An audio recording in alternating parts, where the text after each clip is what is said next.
Hello viewer, welcome to my YouTube channel. I am chemist. This is lecturer Imran and I have done MPhil in chemistry। और आज की जो video है इसके अंदर हम लोग एक बहुत ही इम्पॉर्टेंट टॉपिक स्टडी करने वाले हैं, दैट इज़ केमिकल इक्विलिब्रियम। सिर्फ टॉपिक नहीं बल्कि पूरा चैप्टर जो है इसको हम कवर करने की कोशिश करेंगे। और इसके अंदर जो मेजर टॉपिक्स हम कवर करेंगे that would be chemical equilibrium और फिर उसकी कुछ टाइप्स, और उसके बाद हम देखेंगे लॉ ऑफ मास एक्शन, और लॉ ऑफ मास एक्शन के बाद हम देखेंगे ली-चाटलर प्रिंसिपल।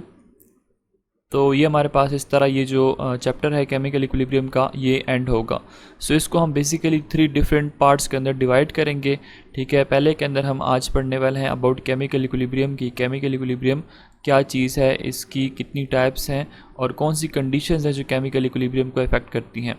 सो वीडियो स्टार्ट करने से पहले मैं आपको ये बता दूं कि ये जो लेक्चर है ये मैंने डिफरेंट इंडियन ऑथर्स की बुक से प्रिपेयर किया है आपके लिए। और इसमें से अगर आप किसी मेडिकल एंट्रेंस टेस्ट के एग्ज़ाम देते हो या कोई भी कॉम्पिटिटिव एग्ज़ाम देते हो दैट इज़ रिलेटेड टू केमिस्ट्री, सो ये वीडियो इंशाल्लाह आपको बहुत ज़्यादा हेल्प करेगी। So let's begin this video chemical equilibrium. The chemical reactions are of 2 types. अब केमिकल इक्विलिब्रियम क्या है ये मैं आपको आगे जाके बताता हूँ डिटेल के साथ कि इक्विलिब्रियम क्या चीज़ है। सो कहता है कि केमिकल रिएक्शंस जो है इसकी 2 टाइप्स होती हैं। एक हमारे पास होता है रिवर्सिबल रिएक्शन और एक हमारे पास क्या होता है irreversible reaction. So reversible reactions are those reactions which tend to go in both the directions forward as well as backward direction. अब ऐसे केमिकल रिएक्शन जो कि लेफ़्ट टू राइट भी मूव करते हैं और राइट टू लेफ़्ट भी move करते हैं। ठीक है, this is left and this one is right. अगर हमारे पास कुछ केमिकल रिएक्शंस हो जो फॉरवर्ड मूव करते हैं और फिर वो बैकवर्ड मूव करते हैं, so इसका मतलब है कि these reactions are known as reversible reaction. हम इनको रिवर्स बैक कर सकते हैं। फॉर एग्जांपल हमारे पास यहाँ पे हाइड्रोजन है, इसने रिएक्ट किया आयोडीन के साथ, हमारे पास बन गया hydrogen iodide. This is hydrogen iodide. अब ये हाइड्रोजन आयोडाइड की ये प्रॉपर्टी होती है। अच्छा, अगर हम लेफ़्ट टू राइट पढ़ते हैं सो दीज आर और रिएक्टेंट, हाइड्रोजन एंड आयोडीन और रिएक्टेंट, और ये हमारे पास क्या है hydrogen iodide that is the product. जब हम लेफ़्ट टू राइट इसको मूव कराते हैं, लेकिन जब हम इसको बैकवर्ड लेकर आएंगे तो प्रोडक्ट दोबारा से क्या होगा रिएक्टेंट के अंदर रिकन्वर्ट हो जाएगा। Now this is an example of reversible reaction. Same is the case with sulphur dioxide. Sulphur dioxide react with oxygen to form sulfur trioxide. This is SO3 which is known as sulfur trioxide gas. अब यहाँ पे sulphur और oxygen, sulphur dioxide और oxygen क्या react कर रहे हैं as a reactant, और सल्फर ट्राइऑक्साइड जो हमारे पास बन रहा है दिस इज़ अ प्रोडक्ट। अब प्रोडक्ट की ये प्रॉपर्टी होती है कि रिवर्स बैक हो सकता है। सो ऐसे रिएक्शन जो कि फॉरवर्ड भी मूव करते हैं, जो कि बैकवर्ड भी मूव करते हैं, इनको हम क्या कहते हैं these are known as reversible reaction. इसके अपोजिट हमारे पास जो रिएक्शन है that is irreversible reaction. Those reactions which tend to go only in one direction. ठीक है, इसमें क्या होता है कि रिएक्टेंट जो हैं वो कन्वर्ट हो जाते हैं किधर प्रोडक्ट्स के अंदर, और एक दफ़ा अगर रिएक्टेंट प्रोडक्ट्स के अंदर कन्वर्ट हो जाते हैं तो उसके बाद प्रोडक्ट की ये प्रॉपर्टी नहीं होती कि वो रिवर्स बैक हो जाए। So that is why they are known as irreversible reaction. ये सिर्फ और सिर्फ फॉरवर्ड डायरेक्शन में मूव कर सकते हैं, बैकवर्ड डायरेक्शन के अंदर ये मूवमेंट नहीं कर सकते क्योंकि रिएक्टेंट सारा के सारा प्रोडक्ट के अंदर कन्वर्ट हो जाता है। अब इसके अगर हम एग्जांपल्स देखते हैं जो हम एग्जांपल बुक के सामने बुक में गिवन है दैट इज़ 10 को आप हाइड्रोजन क्लोराइड के साथ रिएक्ट कर लो तो आपके पास बनेगा 10 डाइक्लोराइड या 10 क्लोराइड, और हाइड्रोजन गैस यहाँ से क्या हो रही है रिलीज़ हो रही है। इसी तरह हमारे पास है पोटाशियम क्लोरेट। अगर हम इसको डिसोसिएट करते हैं तो हमारे पास क्या बनेगा पोटाशियम क्लोराइड और ऑक्सीजन की फॉर्मेशन होगी। Now these 2 types of reaction, these are the example of irreversible reaction।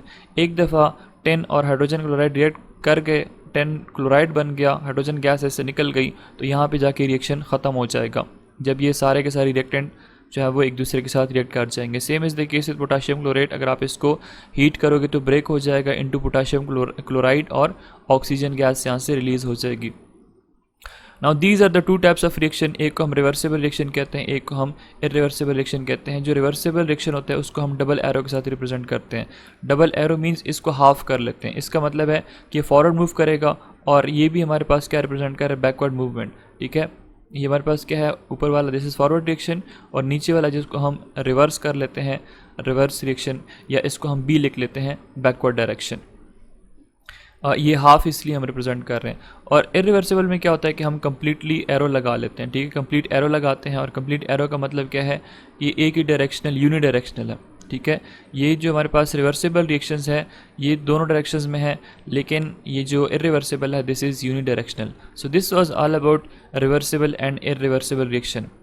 अब इसके बाद हमारे पास कुछ और टाइप की रिएक्शंस है, these are known as homogeneous reaction. Homo का मतलब होता है सेम, होमो मीन्स सेम, और जीनियस का मतलब फेज़, ठीक है, जीनियस का मतलब फेज़। और फेज़ क्या है हमारे पास, जैसे हम पढ़ते हैं ना, सॉलिड, लिक्विड एंड गैस।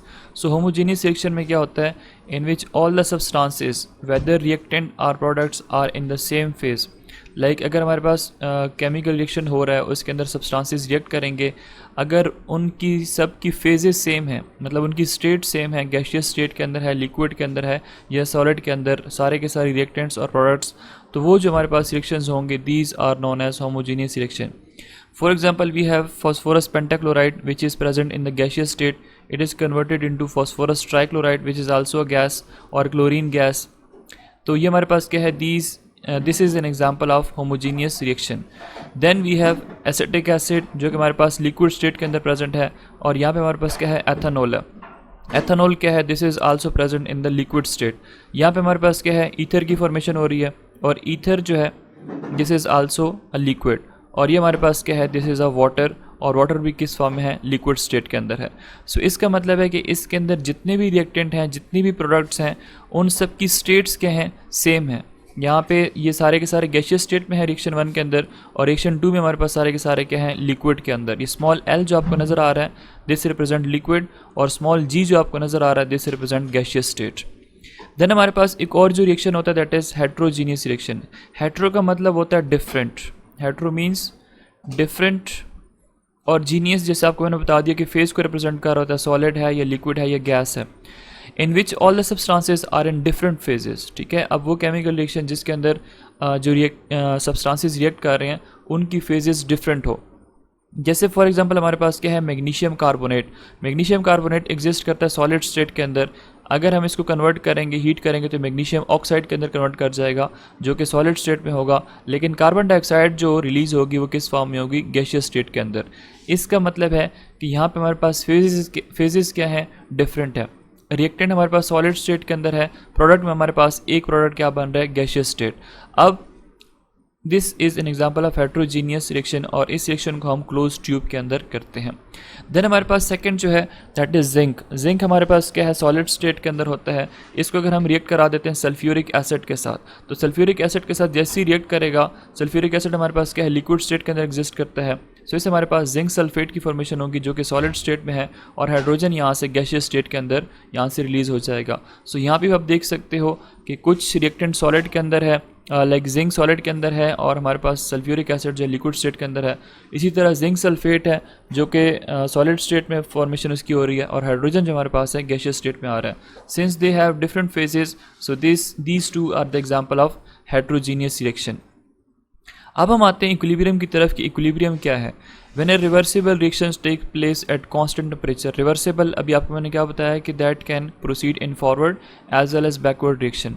कहता है कि अगर आपके पास कोई रिवर्सिबल रिएक्शन हो रहा है और वहाँ पे हमारे पास टेम्परेचर क्या है, वो कांस्टेंट है, टेम्परेचर शुड बी कांस्टेंट, आपने उसको चेंज नहीं करना। In a closed container, then there comes a stage when the rate of forward reactions become equal to the rate of backward reactions. कहता है कि आपके पास क्लोज कंटेनर है, ठीक है, आपने क्या किया, उसके अंदर रिएक्टेंट ऐड कर दिए। अब टाइम जैसे ही पास होगा तो रिएक्टेंट क्या करेंगे, प्रोडक्ट के अंदर कन्वर्ट होना स्टार्ट हो जाएंगे। एक टाइम आएगा कि प्रोडक्ट की कंसंट्रेशन और रिएक्टेंट कंसंट्रेशन हमारे पास इक्वल हो जाएगी, तो प्रोडक्ट जो है वो दोबारा से कन्वर्ट हो जाएगा रिएक्टेंट के अंदर। Now this is known as reversible reaction. और एक स्टेज ऐसे आएगी कि हमारे पास रेट ऑफ फॉरवर्ड रिएक्शन, जो रेट है, rate of forward reaction would becomes equal to rate of reverse reaction. अब वो स्टेज जहाँ पे फॉरवर्ड और बैकवर्ड रिएक्शन जो है एक दूसरे के इक्वल हो जाते हैं, these are that condition is known as equilibrium condition. उस कंडीशन को हम क्या कहते हैं, that is known as equilibrium condition. And phenomena is known as chemical equilibrium, और इस फिनोमेना को हम क्या कहते हैं, that is known as chemical equilibrium graphically it can be represented at adjacent figure. अब ग्राफिकली हम इसको कैसे देखते हैं कि जैसे ये हमारे पास क्या है, ये बैकवर्ड रिएक्शन है, ठीक है। बैकवर्ड रिएक्शन टाइम के साथ क्या हो रहा है, डिक्रीज़ हो रहा है। और ये हमारे पास क्या है, फॉरवर्ड रिएक्शन हमारे पास क्या हो रहा है, टाइम के साथ इंक्रीज़ हो रहा है। तो एक टाइम आता है कि रेट ऑफ फॉरवर्ड और बैकवर्ड रिएक्शन इस पॉइंट पे जाके इक्वल हो जाते हैं। सो जिस पॉइंट पे जाके इक्वल हो रहे हैं that point is known as equilibrium state, ठीक है। यहाँ पे हमारे पास प्रोग्रेस ऑफ रिएक्शन है एक्स एक्सिस पे, और वाई एक्सिस पे हमारे पास क्या है, रेट है। अब रेट को हम केमिस्ट्री में कैसे डिफाइन करते हैं, रेट को हम डिफाइन करते हैं change in concentration per unit time, और कॉन्सेंट्रेशन को हम मेजर करते हैं किसके अंदर, मोल पर लीटर या मोल पर डेसीमीटर क्यूब, और टाइम को हम लेते हैं सेकंड के अंदर। सो this is the definition for rate. So this was about equilibrium state. और इक्विलिब्रियम जो है ये हमारे पास क्या होते हैं, दो टाइप के होते हैं, एक होता है स्टैटिक इक्विलिब्रियम और एक हमारे पास होता है डायनामिक इक्विलिब्रियम, ठीक है। डायनामिक इक्विलिब्रियम में क्या होता है कि रिएक्शन जो है वो फॉरवर्ड मूव कर रहे होते हैं और बैकवर्ड भी मूव कर रहे होते हैं सेम रेट के साथ। और स्टैटिक में क्या होता है कि यहाँ पे मूवमेंट जो है वो स्टॉप हो जाती है। अभी हम यहाँ पे ना एक एग्जांपल पढ़ लेते हैं कि फॉर एग्जांपल हम यहाँ पे एक ग्राफ बना लेते हैं। हम क्या करते हैं कि हम रिएक्ट कराते हैं सल्फ़र डाइऑक्साइड को ऑक्सीजन के साथ, और इससे हमारे पास क्या बनेगा, product that is sulphur trioxide. अब इनिशियली हमारे पास यहाँ पे देखिए हम टाइम लिख लेते हैं, this is time on x axis second के अंदर, और ये हमारे पास क्या है, कॉन्सेंट्रेशन इन मोल पर डेसीमीटर क्यूब। अब होता यूँ है कि जब हमारे पास टाइम ज़ीरो होता है, एट टाइम ज़ीरो, ठीक है, टाइम अब यहाँ पे क्या होगा, टाइम ज़ीरो होगा। यहाँ पे लेट से 2 सेकंड कर दो, 3 सेकंड कर दो, 4 सेकंड कर दो, कॉन्सेंट्रेशन यहाँ पे 2 मोल पर डेसीमीटर क्यूब कर दो, 4 कर दो, 6 कर दो, एंड सो ऑन। अब जब टाइम ज़ीरो होगा, at time zero, concentration of reactants क्या होंगे, मैक्सिमम होंगे, ज़्यादा होंगे। देखो आप यहाँ पे देख सकते हो इसकी कंसंट्रेशन ज़्यादा है, ऑक्सीजन कंसंट्रेशन हमारे पास क्या है, ज़्यादा है। लेकिन जैसे ही टाइम पास होगा तो रिएक्टेंट की कंसंट्रेशन क्या कर जाएगी, डिक्रीज़ होना स्टार्ट हो जाएगी, और जो प्रोडक्ट की कंसंट्रेशन है वो इंक्रीज़ होना स्टार्ट हो जाएगी। लाइक दिस वन, कि हम इसको ऐसे बना लेते हैं, जैसे टाइम स्टार्ट होगा तो सल्फ़र डाइऑक्साइड की कंसंट्रेशन क्या होगी, आहिस्ता आहिस्ता ऐसे डिक्रीज़ होना स्टार्ट करेगी। इस तरह ऑक्सीजन की कंसंट्रेशन भी क्या करेगी, डिक्रीज़ होना स्टार्ट करेगी। लेकिन सल्फ़र ट्राइऑक्साइड की कंसंट्रेशन क्या होगी, इंक्रीज़ होना स्टार्ट हो जाएगी। अब एक टाइम ऐसा आएगा कि रेट ऑफ फॉरवर्ड रिएक्शन और rate of backward reaction equal हो जाएंगे। तो ये जो हमारे पास पॉइंट है, जिस पॉइंट पे जाके रेट ऑफ फॉरवर्ड और बैकवर्ड रिएक्शन इक्वल हो जाते हैं, this is known as equilibrium point. और अगर हम इसका रिएक्शन लिखते हैं तो सल्फ़र डाइऑक्साइड जब रिएक्ट करेगा ऑक्सीजन के साथ तो हमारे पास क्या बनेगा, सल्फ़र ट्राइऑक्साइड की फॉर्मेशन होगी। अगर ये फॉरवर्ड मूव करेगा so this is what, this is known as forward reaction. और अगर सल्फ़र ट्राइऑक्साइड रिवर्स मूव कर जाएगा और डिसोसिएट हो जाता है दोबारा से हमारे पास सल्फ़र डाइऑक्साइड और ऑक्सीजन के अंदर, सो दिस इज़ रिवर्स रिएक्शन, ठीक है। यहाँ पे हमारे पास ये दोनों कंबाइन हो रहे हैं, सो दिस इज़ एसोसिएशन। और ये हमारे पास क्या है, सल्फ़र ट्राइऑक्साइड दोबारा से कन्वर्ट हो रहा है सल्फ़र डाइऑक्साइड और ऑक्सीजन के अंदर, तो दिस इज़ डिसोसिएशन, ठीक है। Association of sulphur dioxide and oxygen in forward direction and dissociation of sulphur trioxide in a reverse reaction. तो अगर आप इसका फॉरवर्ड रिएक्शन लिखोगे तो वो कैसे होगा, sulphur dioxide react with oxygen to produce sulphur trioxide. अगर आपको कहता है कि रिवर्सिबल रिएक्शन लिखो तो रिवर्सिबल रिएक्शन में क्या होता है कि sulphur trioxide dissociate into sulphur dioxide and oxygen, ठीक है। और इसको आप कंबाइनली फिर इस फॉर्म में लिख लेते हो कि फॉरवर्ड मूव कर रहे हैं और बैकवर्ड भी मूव कर रहा है। So now we have different characteristics of equilibrium state, ठीक है। इसकी कुछ खुसूसियात होती हैं जिसको हम यहाँ पे डिस्कस कर लेते हैं। Number first, it is dynamic equilibrium. Dynamic का मतलब कि आगे भी मूव कर रहा होता है, जब इक्विलिब्रियम एस्टेब्लिश होता है तो केमिकल रिएक्शन फॉरवर्ड मूव कर रहा होता है और उसी टाइम पे बैकवर्ड भी मूवमेंट शो कर रहा होता है, बैकवर्ड रिवर्सिबल रिएक्शन भी हो रहा होता है। Number two, at equilibrium forward and backward reactions proceed at equal rate simultaneously. तो यही बात है, इसी को हम क्या कहते हैं, dynamic equilibrium.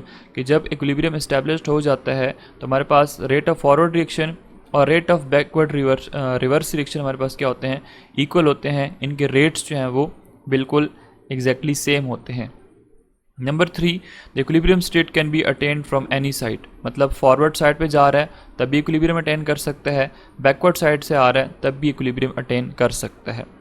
Number 4, with slight change in external conditions like temperature, pressure etcetera, the equilibrium is disturbed momentarily.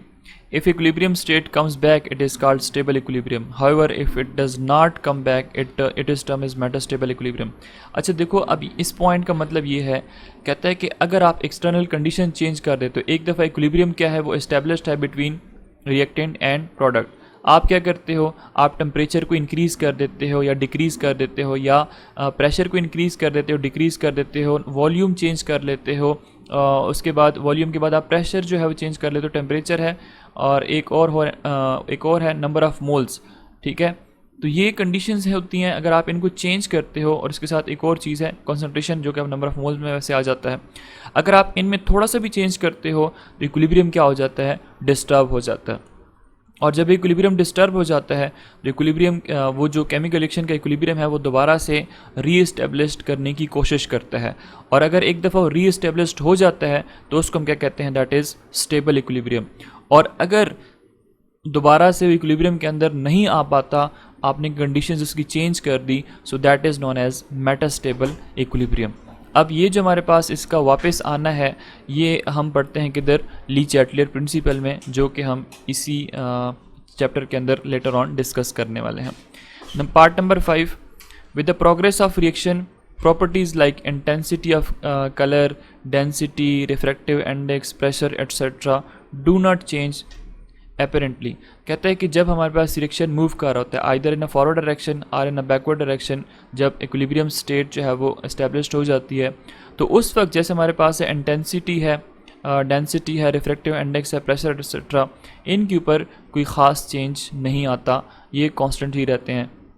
Number 6, a stable equilibrium proceed till infinite, जब तक आप इसको स्टॉप नहीं करते, ठीक है, जब तक आप इसके अंदर चेंजेस नहीं करते, इसमें से प्रोडक्ट जो है विथड्रॉ वगैरह नहीं कर लेते, तब तक ये इनफाइनाइट टाइम तक फॉरवर्ड और बैकवर्ड जो है वो रिएक्शन प्रोसीड हो रहा होता है, ये स्टॉप नहीं होता। Number 7, presence of catalyst does not affect the equilibrium. कहता है कि अगर आपके पास कोई केमिकल रिएक्शन हो रहा है, आप उसके अंदर क्या कर देते हो, कैटलिस्ट ऐड कर लेते हो। लाइक हमारे पास है नाइट्रोजन, आपने उसमें हाइड्रोजन के साथ उसको रिएक्ट कर दिया और आप इसको कन्वर्ट करते हो एमोनिया के अंदर, 2 मोल्स ऑफ एमोनिया के अंदर। आप इसके अंदर क्या ऐड करते हो, आयरन को ऐड करते हो एज ए कैटलिस्ट। अब आयरन जो है ये ऐड करेगा एज ए कैटलिस्ट, इसका फंक्शन क्या है कि रिएक्शन को forward as well as backward direction में स्पीड अप तो कर सकता है, लेकिन इसका इक्विलिब्रियम के ऊपर कोई भी इफेक्ट नहीं होता। So these were the different properties या characteristics of chemical equilibrium. Next जो पार्ट होगा उसके अंदर हम डिस्कस करेंगे लॉ ऑफ मैस एक्शन को कम्प्लीटली, ठीक है। इसके अंदर क्या पॉसिबल क्वेश्चंस वगैरह आ सकते हैं, वो सारे के सारे हम नेक्स्ट वीडियो के अंदर डिस्कस करेंगे। Thanks for watching.